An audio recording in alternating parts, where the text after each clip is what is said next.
Francisco, é um prazer ter você aqui hoje. A gente se encontra todos os anos em vários lugares do GRI, mas aqui em Nova York é sempre muito especial. Então agradeço sua presença e, quando você estava aqui, eu te chamei para ter esse papo aqui para a gente conversar de uma questão muito importante e muito emblemática. Esse ano o São Paulo Corporate Tower celebra 10 anos, né?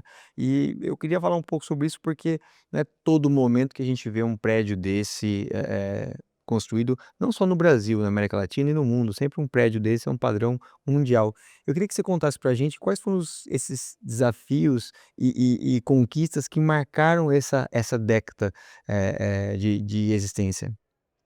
Bom, Gustavo, primeiramente, obrigado pelo convite. É um prazer sempre. Acho que já é o quarto ou quinto ano seguido que a gente vem aqui prestigiar o GRI Nova York. É sempre muito especial porque é um local diferente. A gente tem a possibilidade de encontrar os principais players do setor, né?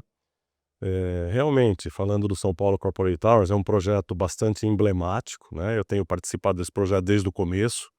É um projeto que começou basicamente lá em 2010, com todas as questões envolvendo o Brasil e, enfim, aprovações, essas coisas todas. E o projeto ficou pronto, a primeira torre ficou pronta no final de 2014, começo de 2015. Então nós tivemos, assim, 2 grandes momentos de desafios ao longo desse período. O primeiro foi na entrega, que a gente estava lá em plena crise do impeachment da Dilma, enfim, o Brasil atravessando uma fase econômica bastante complicada, e a gente teve que rapidamente entender a situação de mercado, entender o que estava se passando no mercado de lajes corporativas daquela época e se adequar à realidade. E qual foi o principal ponto que nós decidimos junto com os nossos cotistas, né? Era o de buscar locatários que tivessem condições de estar num prédio daquele padrão, que naquele momento, obviamente, estavam se beneficiando das condições comerciais que o momento apresentava, mas que quando, obviamente, o mercado, como ele é cíclico, viesse a se recuperar, fossem locatários que tivessem condição de pagar o preço que o empreendimento vale, tá certo, né? E se mostrou uma estratégia muito acertada. Então essa foi uma das conquistas, foi a seleção dos inquilinos, a seleção dos locatários, locatários de um padrão, enfim, mundial, como você bem disse, e que pudessem, ao longo do tempo, pagar o preço que vale, e foi o que aconteceu ao longo dos anos. Com a melhoria da situação econômica, a gente veio buscando ajustes nos preços, fazendo revisionais. O IGPM também contribuiu para posicionar os preços em valores no topo do mercado e coerentes com o empreendimento. Então esse foi um desafio grande que nós tivemos, e a conquista foi de ter os locatários certos, com contratos certos, que pudessem dar resiliência no nosso empreendimento. O segundo grande momento de desafio foi na pandemia, no Covid, né, que nós tivemos uma incerteza muito grande com todos os inquilinos, sem saber o que ia acontecer, e obviamente ali tivemos alguma vacância que não foi tão grande, principalmente pela característica e pela força dos contratos que nós tínhamos. Contratos com barreiras de saída muito fortes e, obviamente, os inquilinos todos também apostando em esperar para verificar como é que seria este mercado, né? Então foi um momento que nós tivemos alguma vacância e que também já conseguimos recuperar rapidamente ao longo do período, em função da resiliência do empreendimento, das qualidades que ele traz e de todos os outros atributos, né? Obviamente, é um empreendimento que tem uma segmentação de inquilinos bastante importante. Temos locatários dos mais diversos segmentos, de tecnologia, consultoria, da área industrial, da área financeira, da área de publicidade, enfim. Então tem um equilíbrio muito grande, e isso é uma coisa importante num empreendimento dessa natureza. E depois tivemos também uma complementação na área de serviços, com restaurantes, com centro de convenções, a nossa parceria com o GRI, que já também dura aí 5 anos, trazendo os formadores de opinião para lá, enfim, cafés e o ambiente como um todo, né. É um ambiente muito especial, de fato, eu conheço bem. Agora, a beleza da coisa é que tem espaço para expandir, que dá para aumentar o que está funcionando, né. Conta um pouco pra gente desse plano de expansão. Exatamente, né. Então, nós temos um terreno ali de quase 40.000 metros quadrados, naquela região da cidade. Então é um terreno irreplicável, não tem um terreno desse tipo, desse tamanho, com essas características, na região mais premium de São Paulo, né. E com a lei de zoneamento, com o plano diretor da cidade de São Paulo, nós identificamos ali um potencial de novas construções dentro da Operação Urbana Faria Lima. Então nós já contratamos os consultores já desde o início de 2023 para avaliar as possibilidades e avaliar todas as questões da legislação, e identificamos ali um potencial de construir um projeto de fachada ativa que nós temos, que dá mais ou menos perto de 8.000 metros quadrados de área locável, e eventualmente uma terceira torre, que, a depender da questão do leilão do CEPAC, a depender enfim, do apetite do mercado, entre 20 e 30 mil metros quadrados de área locável, enfim, totalizando aí entre 30 e 40 mil metros quadrados de área locável.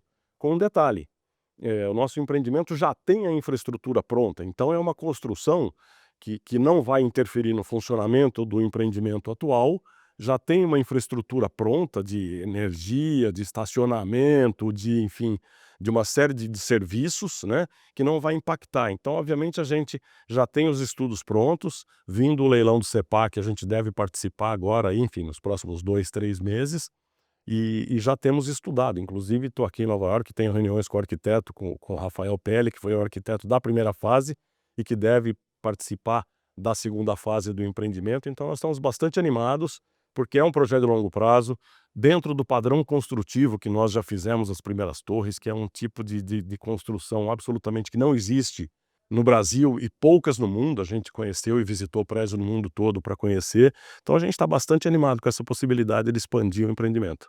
E para aquele que está assistindo essa entrevista e está em outras cidades do Brasil, ou mesmo em São Paulo e quer construir um trophy building, qual é a receita de bolo? É simples falar receita, mas na realidade é uma série de, acho que, definições, uma série de diretrizes que partem dos proprietários do empreendimento, e eu poderia classificar isso em 4 ou 5 itens, talvez, tá certo? Quer dizer, acho que o primeiro item para um empreendimento se tornar um trophy building, só lembrando que um trophy building é um empreendimento quase que exclusivo, quase que replicável, vamos dizer assim. Ele não tem a ver com o padrão de construção. O que a gente pode falar que um triple A, por exemplo, é um padrão construtivo que respeita algumas regras e tudo. Um trophy building é além disso. São poucos que podem se candidatar a esse título, vamos chamar assim. Acho que o primeiro aspecto importante é a questão da arquitetura. É um empreendimento que foi desenhado para se tornar um ícone, para se tornar um landmark numa cidade. Então, isso tem características importantes, tem que ter um escritório de arquitetura renomado, um escritório de arquitetura que possa trabalhar e entender os benefícios, enfim, e as intenções dos proprietários, né? E mais do que isso depois precisa ser reconhecido pelo público. Não basta você querer fazer um empreendimento icônico, mas ele tem que ser reconhecido pela comunidade, pelos seus inquilinos, pelos usuários, por quem passa na cidade, né? Acho que o segundo aspecto importante tem a ver, obviamente, com as características da infraestrutura e da construção. Então, é um empreendimento que foi construído com requintes importantes. Foi construído com materiais nobres, materiais de primeira qualidade, materiais duráveis, mármore, aço inox, com requintes de capacidade de peso na laje, com, enfim, infraestrutura de energia elétrica suficiente para atender 100% da operação, com captação de água da chuva 100%, com reuso, com estações de tratamento. A fachada de vidro do empreendimento, que é o grande destaque em termos de sustentabilidade e de economia por si só, ela é responsável por uma economia em 40% no sistema de ar-condicionado do prédio para manter a mesma temperatura de conforto, né? Quer dizer, então, as características construtivas do empreendimento são, enfim, um tópico muito importante. Terceiro tópico, a seleção de inquilinos, como eu já falei, a seleção de locatários. Escolher locatários adequados, locatários que possam e mereçam estar naquele empreendimento, que valorizem estar naquele empreendimento, com contratos de locação fortes, com contrato de locações com garantias reais, enfim, coisas que efetivamente trazem valor ao empreendimento, né? E por fim, é um empreendimento que foi construído com características de tecnologia e de sustentabilidade de longo prazo. Então é um empreendimento que já fez 10 anos, ainda é um dos mais modernos de São Paulo e vai continuar sendo por muito tempo.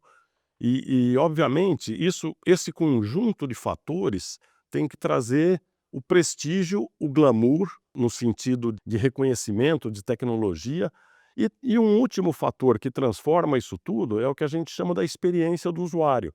Então é você poder proporcionar dentro do empreendimento atividades de varejo, restaurantes, lojas, atividades de bem-estar, de wellness, né? Então tem uma quadra de pickleball, tem uma área de lazer, tem vestiário, tem área de bicicletário, as pessoas podem vir de bicicleta e tomar banho.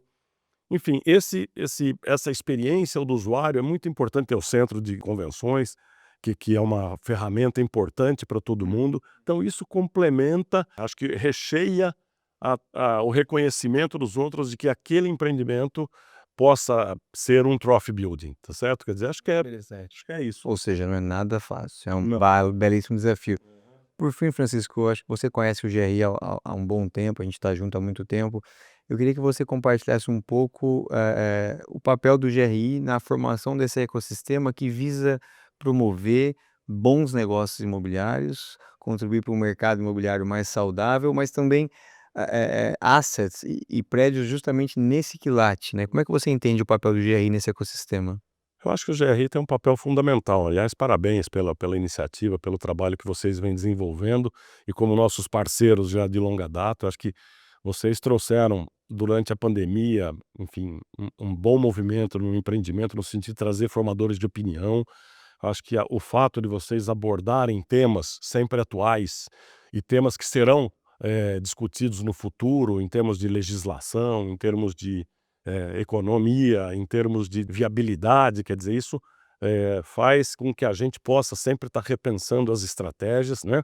E por fim, acho que a possibilidade de networking, né? A gente acaba encontrando os amigos, que são amigos de negócios, que se tornam amigos, enfim, em momentos especiais, principalmente nesses eventos fora, né? Então é uma contribuição super importante. A gente está super feliz de fazer parte do GRI e continuaremos, sem dúvida, por muito tempo, tá certo? Francisco, eu agradeço o seu apoio, acho que é muito importante, a gente escolheu estar ali, porque realmente ele representa a São Paulo Corporate House. Para aqueles que não sabem, boa parte dos nossos eventos, quando cabe ali, é um espaço muito grande, a gente faz questão de fazer ali mesmo, porque a gente entende que não só é uma conveniência, tem toda a beleza da acústica, é tudo muito, muito bem pensado, mas também é porque a gente acha que é importante levar os nossos membros que são de real estate para dentro do que é uma espécie de templo do mercado imobiliário. Então, parabéns e seguimos juntos. Obrigado. Sem dúvida, eu que agradeço. Prazer. Obrigado.